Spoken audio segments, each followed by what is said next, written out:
Morning बच्चों, आज मैं आपको हिंदी से पाठ 11 मैं कवि कैसे बनाना। बच्चों, इससे पहले का जो वीडियो था पाठ 9 कर्तव्य का मैंने बनाया था। पाठ 10 आपका खेल है, जो मैंने बताया है कि मैं नहीं पढ़ाऊंगी, कुछ चैप्टर्स कम किए हैं ना आपके कोर्स से, तो पाठ 10 आपके कोर्स में इस समय आपको नहीं पढ़ाया जाएगा, तो पाठ 10 नहीं पढ़ाएंगे। अब 11वां चैप्टर हमारा कौन सा है, मैं कवि कैसे बना। ये एक आत्मकथा है। किसकी आत्मकथा है? गोपाल दास व्यास की। इसके लेखक गोपाल दास व्यास हैं और उन्होंने अपनी आत्मकथा बचपन में उन्होंने अपनी कक्षा में किस तरीके से कविता बनाना अपने गुरु के द्वारा सीखी। तुक का अंत, उनके गुरु ने उन्हें तुक के अंत जो लास्ट का वर्ड होता है उससे मिलाकर नई मतलब कविता बनाना उन्हें सिखाया। तो इस पाठ में लेखक ने इसी चीज को बताया है, अपनी आत्मकथा को प्रस्तुत किया। तो चलिए अब हम इस पाठ को पढ़ते हैं ना। कोई सन 1924 के आसपास की बात है। मैं मथुरा के अग्रवाल विद्यालय में शायद तीसरे दर्जे में पढ़ा करता था। वह भारत का जागरण काल था। समाज सुधारक और राष्ट्रीयता दोनों ही अपने पूर्ण यौवन पर थी ना। कवि ने कहा है किस समय की घटना है, 1924 में, जिस समय समाज सुधारक मतलब हमारे समाज में बहुत सारी बुराइयां फैली हुई थी ना, विधवा विवाह, सती प्रथा, अनेक बुराइयां फैली हुई थी। तो इन सबों को दूर कर, जो समाज के सेवक होते हैं इन बुराइयों को दूर करते हैं, तो समाज सुधारक भी। और हमारा जो देश की आज़ादी के लिए, हमारा देश जो गुलाम था अंग्रेजों का, उसकी आज़ादी के लिए भी जो लड़ाई लड़ी जा रही थी वो अपने पूर्ण यौवन में आ गई थी। शिक्षा संस्थाओं पर भी इसकी गहरी छाप थी। हमारे विद्यालय में भी लगभग प्रति सप्ताह कोई ना कोई उत्सव आयोजन होता ही रहता था। मुझे भी इन अवसरों पर उजले उजले कपड़े पहनकर आगे बैठने में बड़ा आनंद आया करता था। संगीत तो मेरे परिवार के रग रग में था। मेरे नाना जी नंदन गिरवर अपने दिनों में ब्रज की रासलीलाओं के एक छत्र स्वामी थे।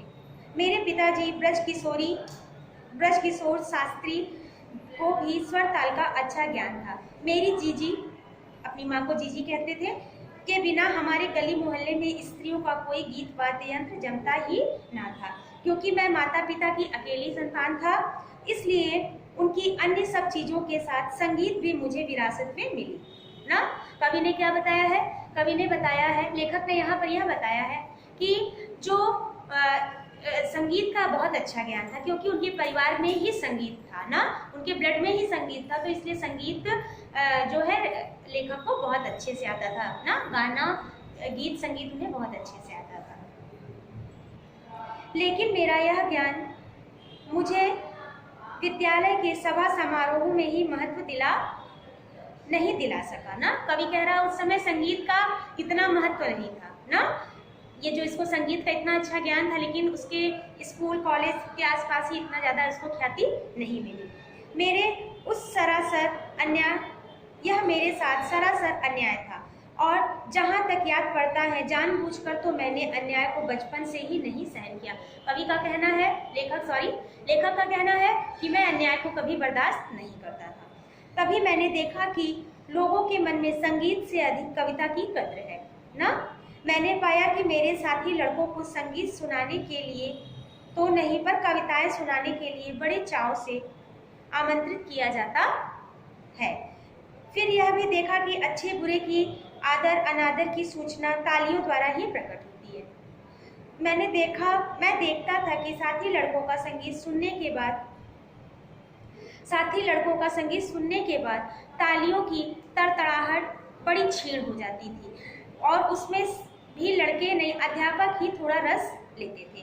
मगर कविता के बाद जिस तरह तालियों के खाली बादल गरजते थे, उन्हें देखकर मेरे मन में भी कविताएं सुनाने की लालसा उत्पन्न होने लगी। कवि ने यहाँ क्या बताया है? कवि को संगीत का बहुत अच्छा ज्ञान था, लेकिन उस समय संगीत को इतना महत्व नहीं दिया जाता था। आसपास समारोह जो आसपास के होते थे उसमें भी इतनी ज़्यादा उसको ख्याति नहीं मिल पाई।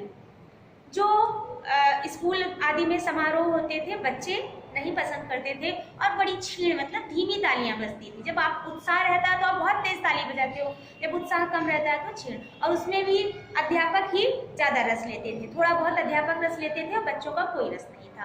तो कवि ने सोचा कि मेरी कविता जो मैं संगीत करता हूँ इसका तो बहुत महत्व ही नहीं है, बल्कि वो उसने देखा कि जो लोग कविता सुनाते हैं उनका विशेष महत्व, उनको विशेष महत्व दिया जा रहा है और इतनी तालियां बजती हैं कि लगता है कि बादल की गड़गड़ाहट के समान प्रतीत होता है ना। मथुरा में जब ब्रज भाषा के सुप्रसिद्ध कवि श्री नवनीत चतुर्वेदी थे, उनकी यहाँ अच्छी शिष्य मंडली थी। इन शिष्यों में ब्रज भाषा के अनेक चुटीले कवित्व सवये कंठस्थ होते थे। बसंतोत्सव, फूल डोले, सावन हिंडोले, श्री कृष्ण जन्माष्टमी के अवसर पर जगह जगह इनके पढ़ंत दंगल जुटा करते थे ना, जिनमें दूर दूर से कवित्व सवये पढ़ने वाले मथुरा आया करते थे और हार जीत की बाजी लगा करती थी। इनमें से एक रामलला जी हमारे पड़ोसी थे। कवि कह रहा है कि मथुरा जो ऐसी जगह थी जहाँ पर दूर दूर से लोग अक्सर आते थे ना अपनी अपनी कविताएं पढ़ने के लिए। तो एक इनके पड़ोसी थे रामलला जी, जिन्हें कविताओं का बहुत अच्छा ज्ञान था। उन्हें 1000 दोहे तो यूं ही रटे थे किसी एक विषय पर ना। तो कवि ने क्या किया, कवि ने उनसे मित्रता बढ़ाने स्टार्ट कर दी, शुरुआत कर दी। और क्या किया, उनके द्वारा जो उनकी कविताएं थी उनको लेकर लोगों को सुनाने लगा और लोगों से कहता है कि मैंने लिखी। बड़ी उसको तारीफ मिलती कवि को ना, ये जो लेखक है इसको बहुत तारीफ मिलने लगी। लेकिन एक दिन क्या हुआ, स्कूल में भी ये प्रसिद्ध होने लगे ना। जो लेखक है गोपाल प्रसाद जी, ये स्कूल में भी फेमस होने लगे। तो इनके स्कूल में कहीं नुमाइश हो रही थी। वहाँ पर जैसे बच्चों को स्कूल वगैरह होता नहीं है कि बच्चों को बुलाया जाता है अपने अपने जो उनके अंदर कला है उसका प्रदर्शन करने के लिए। तो विद्यालय से कविता के लिए इनको चुना गया। किसको? गोपाल प्रसाद जी को ना चुना गया। अब गोपाल प्रसाद जी बहुत परेशान, उन्हें तो इतना धक्का लगा, उनके हाथ पांव बिल्कुल ठंडे पड़ने लगे। कि क्यों? क्योंकि उन्हें तो कविता लिखनी आती नहीं थी कि वो कहाँ से कविता लिखेंगे। तो किसी दूसरे की कविता चुरा कर ना सुनाते थे लोगों को अपना नाम। उन्हें क्या पता था कि इतनी बड़ी मुसीबत आ जाएगी। अब भाई नुमाइश में जाना है तो स्वयं रचित। वहां पर क्या होता था, किसी विषय पर आपको कोई समस्या दी जाती थी, तुरंत 1 घंटे पहले समस्या दी जाती थी और उसी समस्या पे आपको कविता तुरंत तैयार करनी होती थी और लोगों को सुनाना होता था। तो लेखक बहुत परेशान हुआ। अब क्या करता, वो भागा अपने किसके पास गया, कक्षा अध्यापक के पास, जिन्होंने उसका नाम नुमाइश में भेजा था। और स्कूल से इकलौता यही बच्चा था जिसका नाम नुमाइश में भेजा गया था। वह अपने अध्यापक के पास गया और रोनी सी सूरत बनाकर खड़ा हो गया। तो अध्यापक तो पहले सोचे कि कहीं से पीट कर आया है या किसी को पीट कर आया है। तो बहुत गुस्से से पूछे, बताओ क्या बात है। तो लेकिन जब इनकी रोनी सूरत देखी तो अध्यापक जो थे उनका हृदय पिघल गया। उन्होंने कहा, बताओ क्या बात है। इन्होंने पहले तो सोचा, डर रहे थे कि मैं झूठ अपनी सच्ची बात बता दूंगा कि मैं दूसरों की कविता चुरा कर पढ़ता हूँ तो मुझे बहुत आज सर मारेंगे, मेरे जो टीचर हैं वो बहुत मारेंगे, वो कान बहुत मरोड़ते थे। तो उन्होंने सोचा कि बहुत मारेंगे। लेकिन फिर उन्होंने सच बताने में ही समझदारी समझी और अपने टीचर को सारी बात बता दी। टीचर उनके जो थे अध्यापक थे वो बहुत परेशान हुए कि अब क्या करें। स्कूल की इज्जत का सवाल, अगर कोई बच्चा नहीं गया तो स्कूल की इज्जत भी खराब होगी। और एक ही बच्चा है जिसका नाम भेजा गया है नुमाइश में। वो बहुत देर तक सोचते रहे और परेशान हो गए वो भी उसके साथ ना।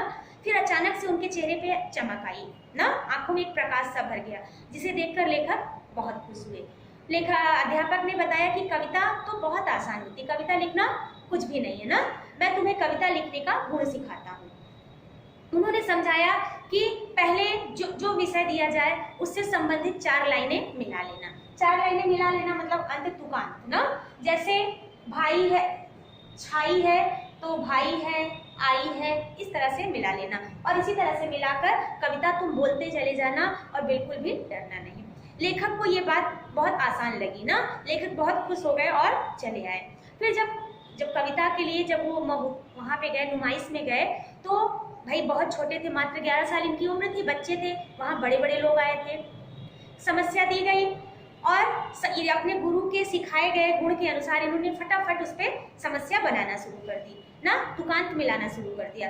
2 शब्द मिले, तीसरा शब्द इनको नहीं मिल रहा था। 4 लाइन बनानी थी इनको, पहले 4 लाइन बन जाती तो आगे लाइन बनती जाती।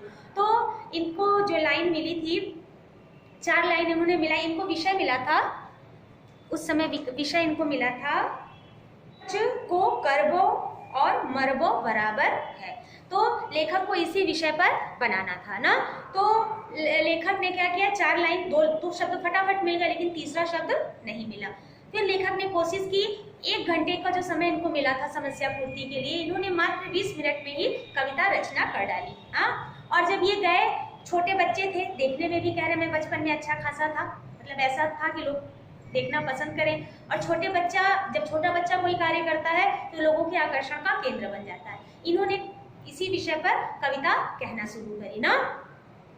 लेखक का कहना है, मैंने क्या कहा था ये तो मुझे नहीं याद है, लेकिन मैंने सब कुछ कहने के बाद कहा कि कर्ज लेना मरने के बराबर है। इनकी कविता जब समाप्त हुई तो लोगों को क्या था, जो मैदान था लोगों से भरा हुआ था, तालियों की गड़गड़ाहट से गूंज गया। लोग उस छोटे से बच्चे को, जो लेखक थे, उनको बड़े ही आश्चर्य और प्रशंसा के भाव से देख रहे थे कि इतना छोटा बच्चा इतना अच्छा कैसे बोल गया ना। और उनके जो टीचर थे उन्होंने आकर जब तालियां और इतनी प्रशंसा सुनी तो वो घबरा गया। उसको लग रहा था कि अरे अब मुझे चक्कर ना आ जाए, खुशी के मारे ना, हमारे खुशी के वो सोचने लगा कि अरे मुझे चक्कर ना आ जाए। तब तक उसके टीचर आए और उसको गोद में उठा लिए। उनके टीचर का नाम था कामेश्वर नाथ जी ना।